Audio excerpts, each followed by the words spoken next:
Good morning मेरे प्यारे विद्यार्थियों, आर के कॉम्पिटेटिव क्लासेस में आपका स्वागत है।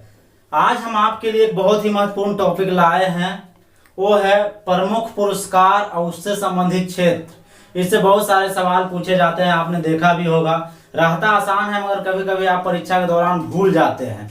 तो आज हम इसको बहुत अच्छे ढंग से याद करेंगे ताकि इसे हम कभी भूल ना पाएं और परीक्षा में हम जब ये सवाल आए तो आसानी से हम इसको मार सके। तो आपको हम बताते चले कि जब आप वीडियो देखिए तो कम से कम आप अपने दोस्तों को शेयर कीजिए, ज़्यादा से ज़्यादा दोस्तों को शेयर कीजिए ताकि उनको भी पढ़ने का मौका मिले। तो और आपके लिए मैथ बहुत अच्छे तरीके से आगे से उपलब्ध करवा रहे हैं, तो उनका वीडियो भी लगातार शेयर कीजिए। मैथ तो बहुत अच्छे ढंग से पढ़ा रहे हैं। तो चलिए आज हम आप टॉपिक जो लिए हैं प्रमुख पुरस्कार, इसके बारे में थोड़ा देख लेते हैं। तो सबसे पहले है नोबेल पुरस्कार। तो पहले जो आज हम रटेंगे वो रटेंगे किस क्षेत्र में दिया जाता है, बस कब से शुरू हुआ वो हम अगले वीडियो में आपको जरूर बढ़िया से बताएंगे। पहले ये याद हो जाएगा तो डेट याद करने में मजा आएगा, वर्ष याद करने में मजा आएगा। मगर एक ही साथ दोनों तो आपको ना ये याद होगा ना आपको वर्ष याद होगा। तो बस हम जो अभी किस क्षेत्र में दिया जा रहा है बस उसी को याद करेंगे। तो थोड़ा ध्यान से देखिएगा। सबसे पहले नोबेल पुरस्कार, ये टोटल 6 क्षेत्र में दिया जाता है। कभी कभी स्टूडेंट भूल जाते हैं, इसलिए थोड़ा तुरंत याद हो जाएगा, ज्यादा कुछ नहीं। विज्ञान के 3 क्षेत्र, इतना याद रखिए, विज्ञान के 3 क्षेत्र, फिजिक्स, केमिस्ट्री, बायोलॉजी यानी भौतिकी, रसायन और चिकित्सा 3 हो गया। साहित्य, शांति और अर्थशास्त्र, साहित्य, शांति और अर्थशास्त्र। तो नोबेल पुरस्कार शुरुआत में 5 क्षेत्र में दिया जाता था। 1967 में अर्थशास्त्र को जोड़ा गया, मगर 1969 में पहली बार दिया गया। कब जोड़ा गया अगर पूछ दे कि जो छठा है वो अर्थशास्त्र को मिलाया गया, 67 में इसको जोड़ा गया, मगर दिया कब से जाने लगा तो 1969 से। तो टोटल हो गया 6 क्षेत्र। तो नोबेल पुरस्कार टोटल 6 क्षेत्र में दिए जाते हैं।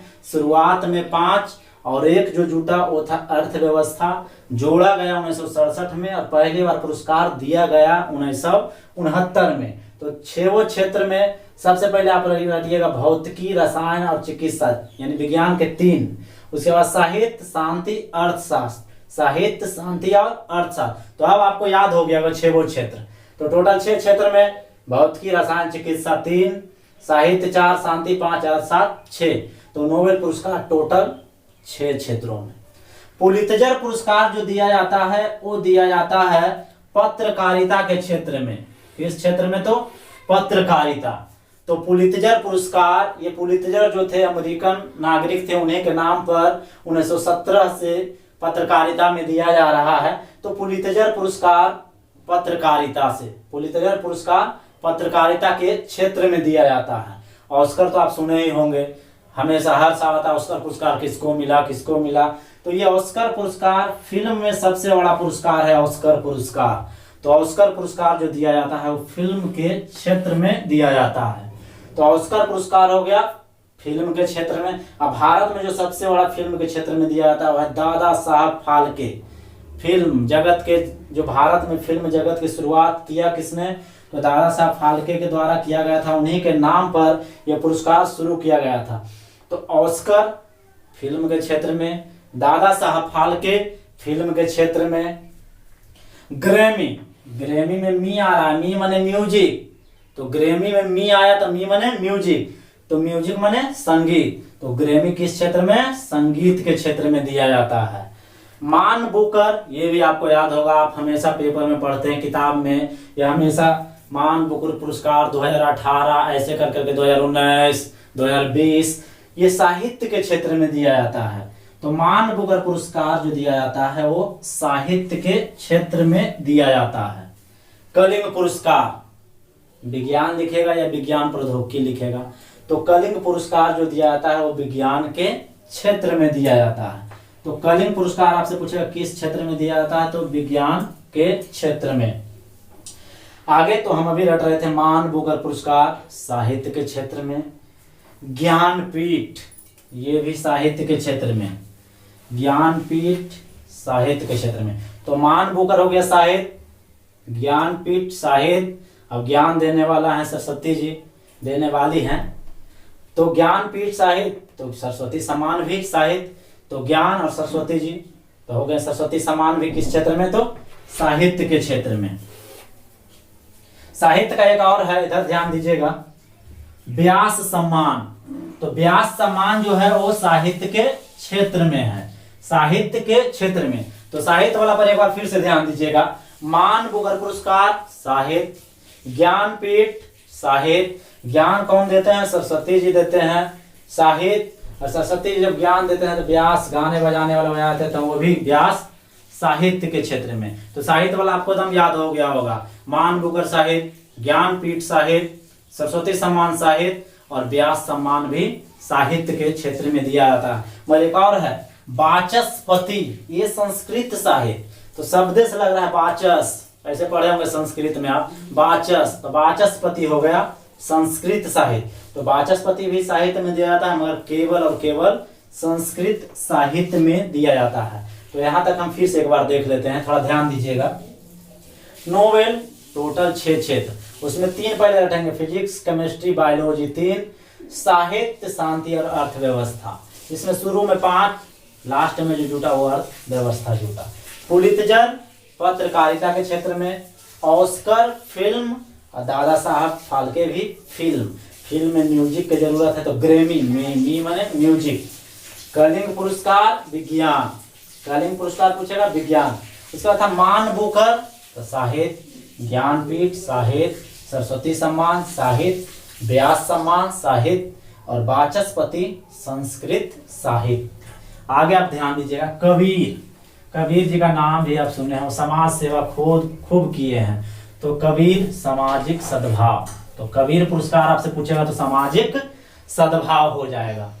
अर्जुन पुरस्कार, अब यहाँ टोटल चारों को देखिएगा, थोड़ा कंफ्यूजन कभी कभी आपको होता है, बहुत सारे स्टूडेंट को होता है, उल्टा सुल्टा लग जाता है, तो उल्टा हम रटेंगे, थोड़ा ध्यान दीजिए। खेल के क्षेत्र में कौन पुरस्कार, अर्जुन, खेल के क्षेत्र में पूछेगा अर्जुन।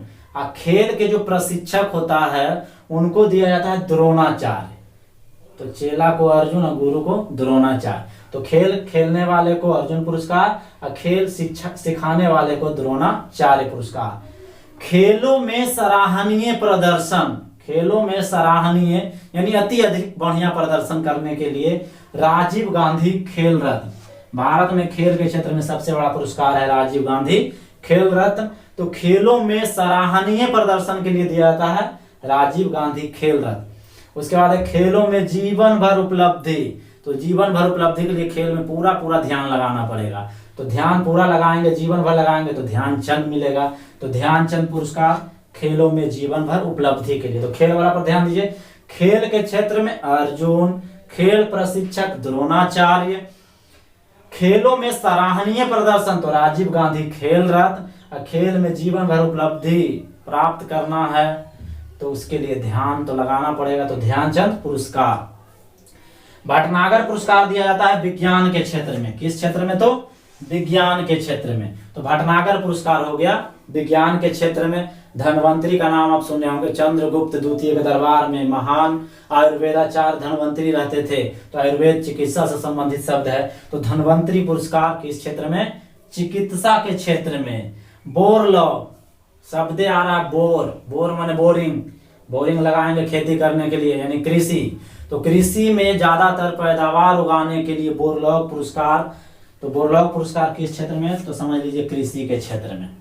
अब बी.एस. राय पुरस्कार चिकित्सा के क्षेत्र में, किस क्षेत्र में, तो चिकित्सा के क्षेत्र में, तो बी.एस. राय पुरस्कार चिकित्सा, धन्वंतरी चिकित्सा। भटनागर विज्ञान, कलिंग पुरस्कार विज्ञान।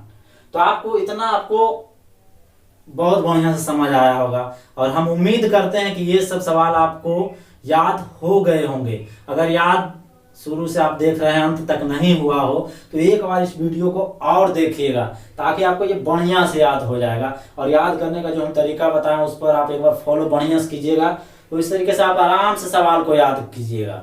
तो आज का वीडियो आपको कैसा लगा आप कमेंट करके जरूर बताइए, और जब भी देखिए तो एक लाइक दबाइए। लाइक दबाने में कोई दिक्कत क्या होता है, एक बार बस उंगली दबाना है। और अपने दोस्तों को जरूर शेयर कीजिए, दोस्तों से जलिए नहीं, उसके पास पहुंचाइए वीडियो को, उनको भी मौका दीजिए तब टक्कर होगा एक दूसरे के बीच। जो बढ़िया से पढ़ेगा वही महाभारत में विजेता बनेगा।